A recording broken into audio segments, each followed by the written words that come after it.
Hola, buenos días, buenas tardes. Acá estamos con la Biblia abierta nuevamente en este tiempo que estamos viendo, no sé, decir unas pistas, unos puntos, todo lo que podamos ir ayudándonos a hacer lectura más comprensiva, ¿sí? Hemos empezado con los evangelios unos cuantos días, vimos ayer el comienzo del evangelio de Juan y ahora vamos con un poco más de Juan, ¿sí? Así llamamos en el día de hoy. Y ni siquiera vamos a poder terminarlo, pero por lo menos vamos a seguir con un panorama general para que nos entusiasmemos a leer la Biblia más profundamente. Estaba pensando en algunas personas que tienen subrayados versículos, ¿no? Por ejemplo, entonces abren en el capítulo 8, tienen subrayado: yo soy la luz del mundo, el que me sigue no andará en tinieblas, sino que tendrá la luz de la vida. Maravilloso es ese, pero solo, aislado, picoteado, pierde lo que significa. Esa palabra Jesús la dijo después de haber sido luz para esa pobre mujer que la salvó de ser apedreada, pero más que nada que le dio la luz para tener una vida nueva. Entonces, lo que vale es todo el capítulo 8, no solamente un versículo grandioso del capítulo 8, ¿sí? Pero bueno, si no podemos llegar a terminar, pero vuelvo a prometer que dentro de un tiempo vamos a leer completo el Evangelio de Juan, disfrutándolo, rumiándolo, para poder encontrar cada vez más cosas, ¿sí? Las que encuentra cada uno que lee la Biblia así, buscando que la Biblia hable, porque la palabra de Dios tiene detrás al Espíritu Santo que nos enseña. Eso lo vamos a ver hoy. Pero antes de entrar, habíamos llegado así, por encima nomás, pero al capítulo 13, con ese momento de Jesús con los discípulos único y que solamente Juan contó. Pero volví a leer en el capítulo 13 dos apariciones especiales de Pedro, al estilo del apóstol Pedro. Cuando Jesús estaba lavándole los pies a los discípulos, en el versículo 6 dice: cuando llegó a Simón Pedro, éste le dijo: ¿y tú, Señor, me vas a lavar los pies a mí? Lo imagino a Pedro, con ese carácter temperamental. Ahora no entiendes lo que estoy haciendo, le respondió Jesús, pero lo entenderás más tarde. No, protestó Pedro, jamás me lavarás los pies. Si no te los lavo, no tendrás parte conmigo. Jesús decía cada frase. Entonces, Señor, no solo los pies, sino también las manos y la cabeza. Pedro pasaba de un extremo al otro.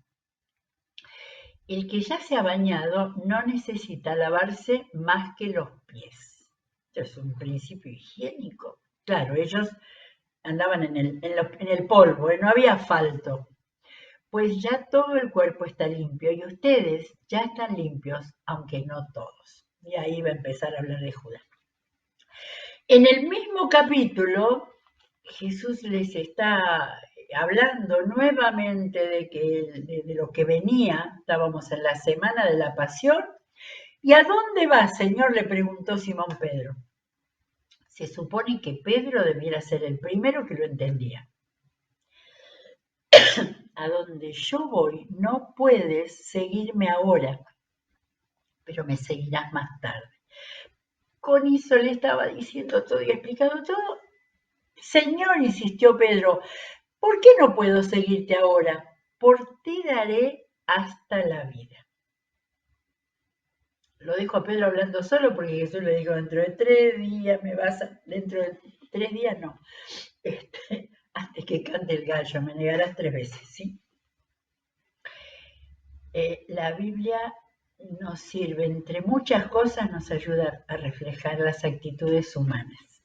Pero llegué al capítulo 14 y ahora viene 14, 15 y 16, donde el apóstol Juan, el narrador, el escritor de este evangelio, desaparece y deja solo a Jesús hablándonos. Estos 3 capítulos, y después está en el 17 la oración de Jesús, pero estos 3 capítulos que Él está hablando con ellos es el legado de Jesús. Es lo que Él entendió que era todo lo que necesitaban, aún repitiéndolo varias veces, lo que necesitaban para afrontar la cruz, y más aún, para afrontar el futuro que venía para ellos, que iban a recibir la gran comisión. Ellos iban a tener que salir por el mundo a llevar el evangelio. Bueno, el 14 empieza así, vamos a leer poquito, ¿eh? No se angustien. O sea que ahí Jesús les vio la cara, ¿eh? Confíen en Dios y confíen también en mí. En el hogar de mi padre hay muchas viviendas. Si no fuera así, ya se lo habría dicho a ustedes. O sea que Jesús estaba leyendo sus pensamientos, ¿no? ¿Qué va a hacer de nosotros después? Y acá le dice, voy a prepararles un lugar. Y si me voy y se lo preparo, vendré para llevármelo conmigo. Así ustedes estarán donde yo estoy. Les estaba hablando de un futuro, les estaba hablando de que iba a volver, que ya se los había hablado muchas veces antes. Y en el 4 dice, ustedes ya conocen el camino para ir a donde yo voy. Y entonces acá en el capítulo 14 tenemos varias intromisiones de los oyentes de Jesús. Dijo entonces Tomás, Señor, no sabemos a dónde vas, así que ¿cómo podemos conocer el camino? Yo no quiero imaginarme la cara de Jesús cuando volvían vez tras vez a demostrar que no entendía. Pero gracias a Tomás nosotros tenemos la maravillosa respuesta de Jesús. Yo soy el camino, la verdad y la vida, le contestó Jesús. ¿Sí? Si estamos leyendo el capítulo 14, debemos pararnos en lo que significa cada cosa. Ahora no estamos haciendo un estudio profundo, pero cada uno, el camino, le preguntan cómo llegamos al Padre y dice, yo soy el camino. Pero más que nada soy la verdad. En un mundo en que dice que no hay verdad absoluta, que todo es relativo. Y la vida, porque Él iba a dar vida eterna con su muerte y resurrección. Le contestó Jesús, nadie llega al Padre sino por mí. Si ustedes realmente me conocieran, conocerían también a mi Padre, y ya desde este momento lo conocen y lo han visto. Ya era para terminar, cerrar. Aparece Felipe. Felipe era el de los panes y los peces, el que ahí tuvo una intervención pequeña en los evangelios en la multiplicación. Señor, muéstranos al Padre y con eso nos basta. Yo imagino a Jesús. Pero Felipe, tanto tiempo llevo ya entre ustedes y todavía no me conocen. El que me ha visto a mí, ha visto al Padre. ¿Cómo puedes decirme, muéstranos al Padre? ¿Acaso no crees que yo estoy en el Padre y que el Padre está en mí? El resto de este párrafo lo dejo, hay que hacer la lectura, hay que volver, hay que desmenuzar. Solamente que marco esto, que por primera vez en estos capítulos dice, cualquier cosa que ustedes pidan en mi nombre, yo la haré. Así será glorificado el Padre en el Hijo. Lo que pidan en mi nombre, yo lo haré. Es la primera vez que él dice eso. Ya lo había enseñado, ¿no? En el Sermón del Monte había enseñado la base de pedir a Dios de un hijo a su padre, ¿sí? No de pedigüeños al Señor todo el tiempo, de un hijo a su padre. Acá se los dice una vez. Y en el versículo 15 empieza lo que también en estos 3 capítulos va a repetir varias veces. El legado principal dice, y yo, si ustedes me aman, obedecerán mis mandamientos. Y yo le pediré al Padre y Él les dará otro consolador para que los acompañe siempre. Algunos deben saber, habrán escuchado alguna vez, consolador en griego es la palabra parácletos, que significa consolador y también abogado, mediador. Está diciendo, yo le pediría al Padre, pero les dará otro consolador para que los acompañe siempre. Y acá le da otro nombre Jesús, y el Espíritu de verdad, a quien el mundo no puede aceptar porque no lo ve y no lo conoce. Pero ustedes lo conocen, vive con ustedes y estará en ustedes. Ellos no tenían idea, pero en unos 40 días iban a vivir Pentecostés.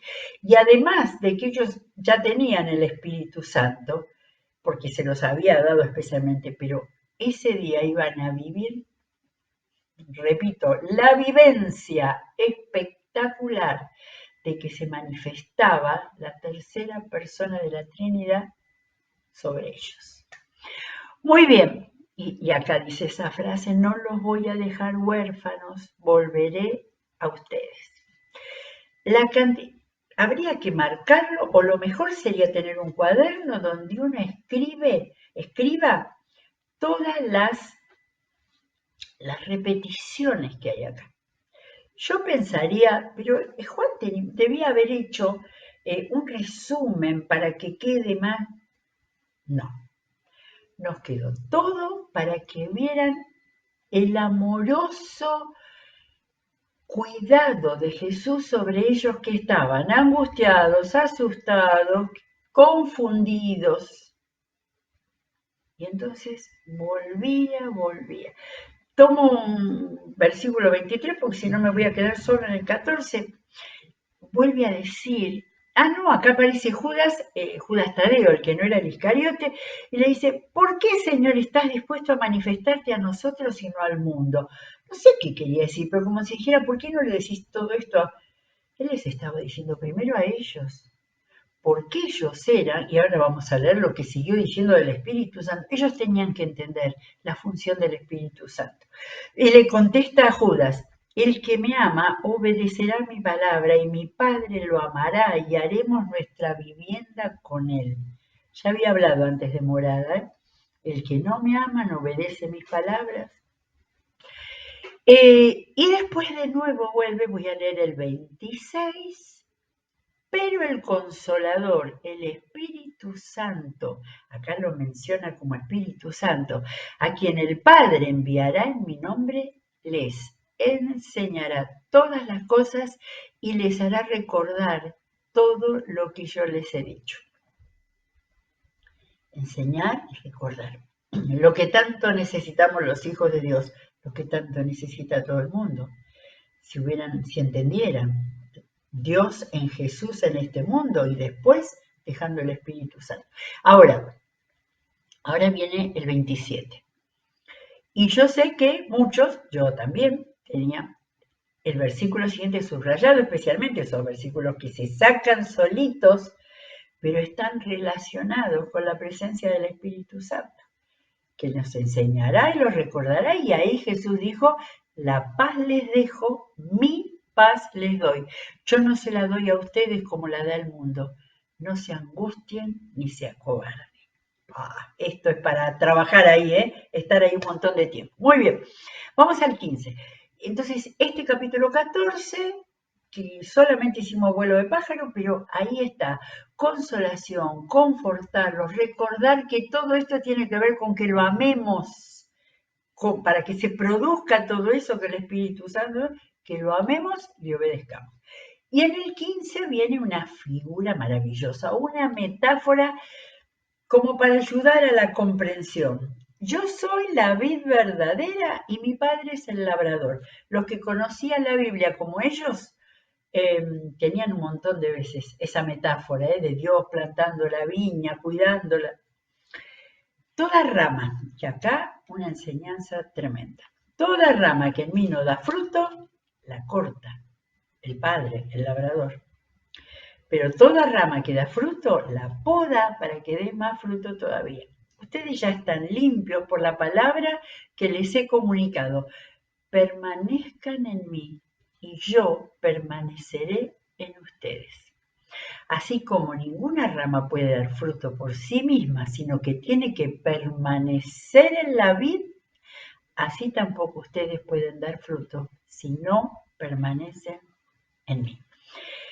No conté la de veces que aparece la idea de permanecer, la palabra permanecer en este gran párrafo, un montón de veces. La idea es unidas a la vid, la rama unida al tronco, ¿sí? Pero después de la ilustración fantástica, ¿qué significa para mí, lector de la Biblia, que sé que el Espíritu Santo ayuda a entender? Permanecer. Esto es para hacer todo un análisis de la vida personal. Y vuelve en el 5, yo soy la vid, ustedes son las ramas. De nuevo, el que permanece en mí, como yo en él, dará mucho fruto. Separados de mí, no pueden ustedes hacer nada. De manera que los cristianos, solo religiosos, solo cumplidores, acá está la base. Unidos a él, obedientes a él. Bueno. Es imperdible, pero después sigue, después del 9, habla de amor y obediencia. Amor y obediencia. En el 10 sigue hablando de permanecer, de obedecer y permanecer. Y acá agrega un elemento más. Les he dicho esto para que tengan mi alegría. La obediencia, el permanecer en él, da alegría. Y así su alegría sea completa. De manera que esta instrucción, este legado de Jesús es imperdible. Lo he dicho muchas veces porque me lo digo a mí. Cada tanto hay que volver a leer estos 3 capítulos. Es decir, Señor, esto es lo que dejaste para que no me olvide, para que mi vida cercana a vos todo el tiempo sea estar así unida. Bueno. En el 16 agrega un paso más con el asunto del fruto. No me escogieron ustedes a mí, no en el capítulo, perdón, 15-16, estoy en el 15 todavía. No me escogieron ustedes a mí, sino que yo los escogí a ustedes y los comisioné para que vayan y den fruto. Un fruto que perdure. Comisioné, la palabra comisión que tomó Mateo en el último versículo. Así el Padre les dará todo lo que le pidan en mi nombre. Vuelve nuevamente a hablar de la oración y del pedido. Este es mi mandamiento y acá cierra. Mi mandamiento es no que pidan, no, que se amen unos a los otros. Está todo girando alrededor del corazón de la vida cristiana. El corazón de la vida cristiana es la obediencia al Señor, el amor los unos por los otros. Bueno, hay un montón más en donde les habla, en el capítulo 15 les habla de que el mundo los va a aborrecer, ¿sí? No le planteó solamente un jardín de rosas unidos a él, sino que el mundo, lo que venía, el mundo los va a aborrecer. Si fueran del mundo, el mundo los querría, pero no. Y voy al final del capítulo 15 y vuelve. No voy a leer lo anterior, pero no se lo pierda. Esto hay que leerlo completo. Esto hay que leerlo, abrir estos capítulos y decir, Señor, háblame. Señor, dame las instrucciones finales otra vez.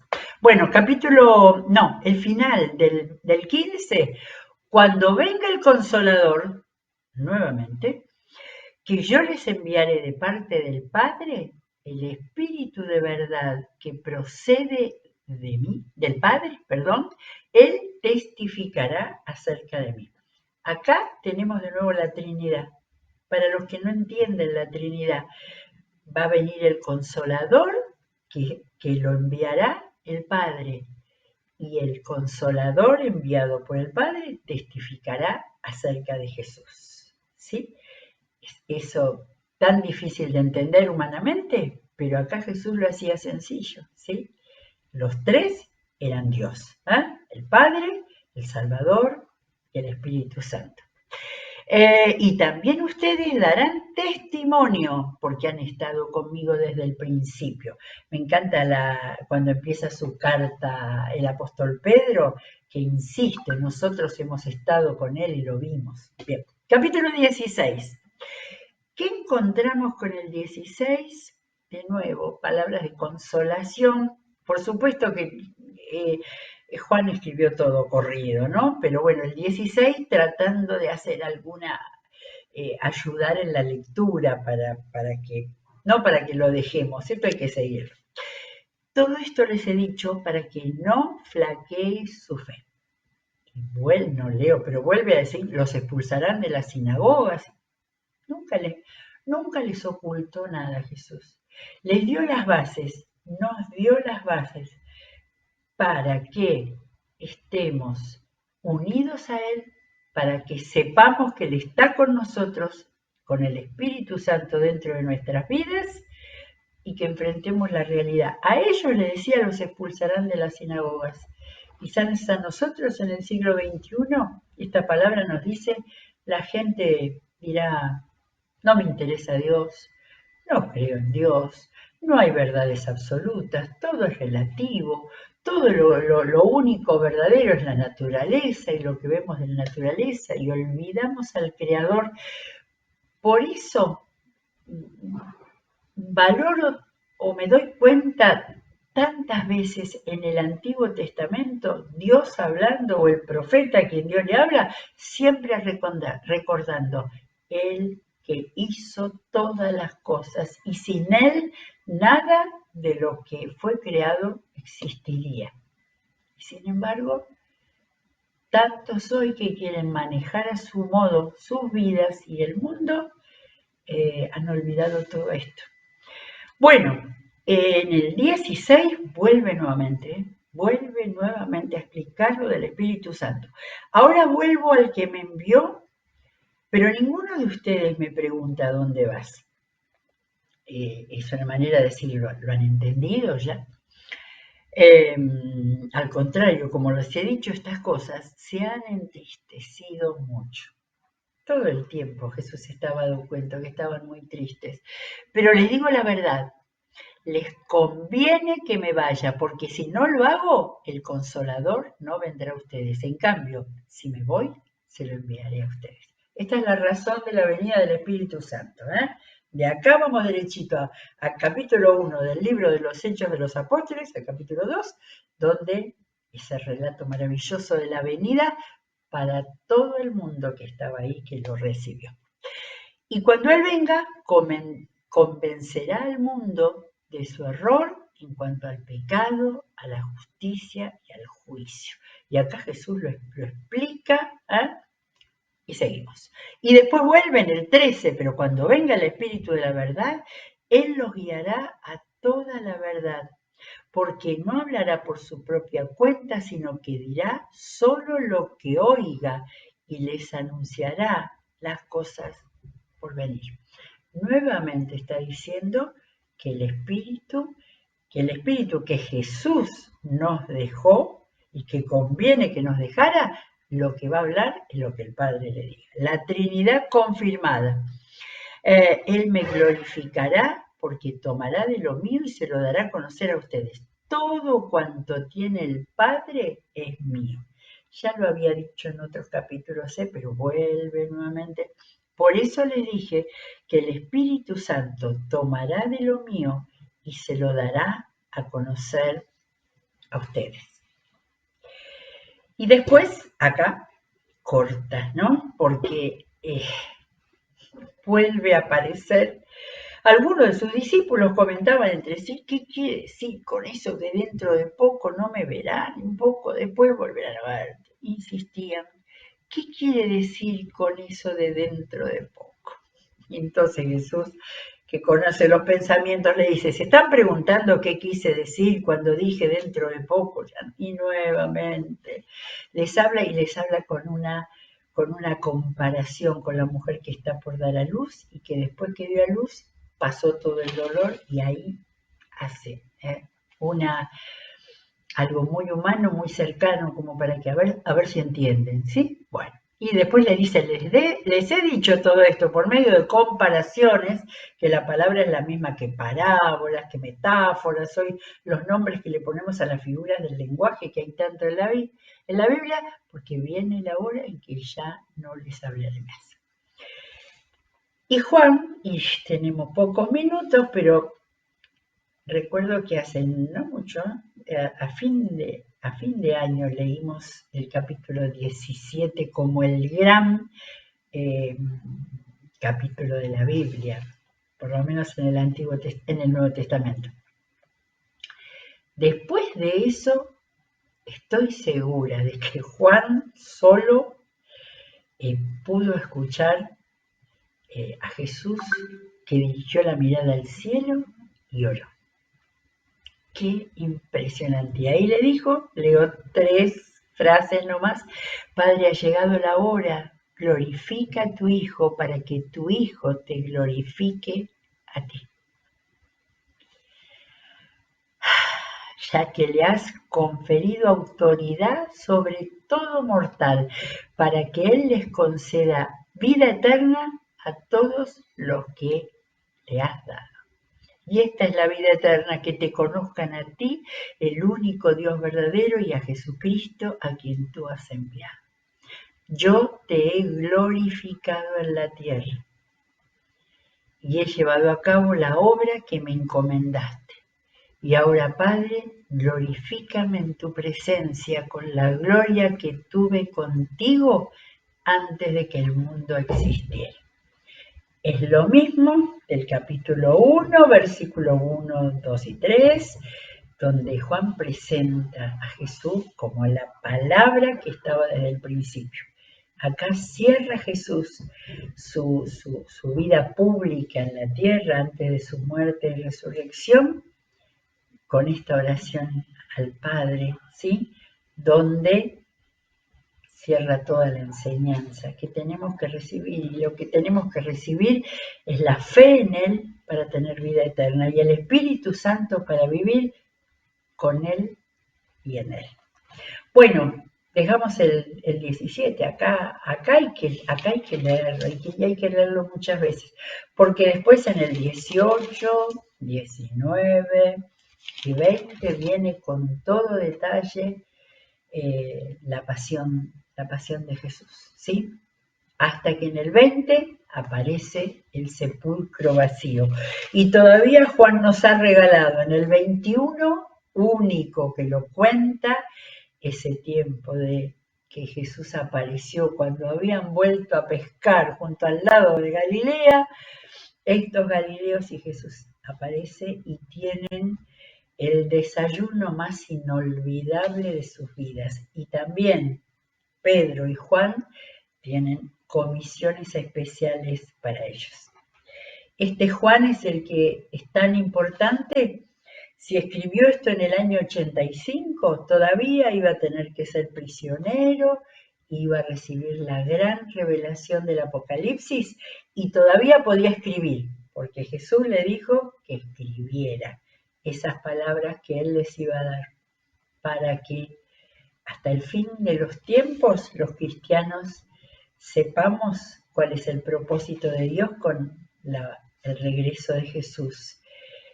Y como dicen todas las figuras, ¿no?, que presenta, hay una nueva Jerusalén y una nueva vida para todos aquellos que hayan creído en Jesús. Muy bien, volveremos con otra serie en la próxima, y mientras tanto leamos profundamente y anhelantes de que el Señor nos diga y nos muestre muchas más cosas de las que hemos descubierto juntos en estos días. Que Dios los bendiga.